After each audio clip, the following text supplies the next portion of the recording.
tekki ma ne loolu waxu njabarkat la rek ku takkul doo tekki loolu waxu njabarkat la rek dañ leen tiital rek loolu mooy li nga xam ne moo ci nekk nga ne ma léegi nan laay def man la li ma waxoon rek képp koo xam ni génn na ci wàllu gàllaaj boo ñëwee rek santal sa borom gis nga boo ko defee ren ba déwén wallaahi war a mu taal gis nga ku yàlla dimbali nga mën a génn ci lii ku yàlla subhanahu wa taala dimbali ba nga mën a génn ci lii nga commencé ko dund tey ba déwén di nga ne man lii day yeex naa cee dugg yàlla daf lay dalal xoolal nga am xel mu dal ba nga def tamit da ngay am kàddu nga lii puudar ni xam naa doo dara muy tos yow di nga nag am ci micro puudar ni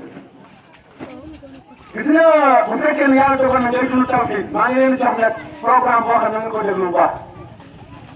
gis nga képp koo xam ne tekki nga say gàllaaj raxas ko ba mu set ci sa bopp soo yeewoo rek nga ne alhamdulilahi rabbil alamin sant borom bi tabaraka wa taala xoolal booy wàcc salal rek nga wax auzu billahi min shaytaan rajim yaa ngi dégg mucc seytaane jàng Faatiha jàng ayatul kursi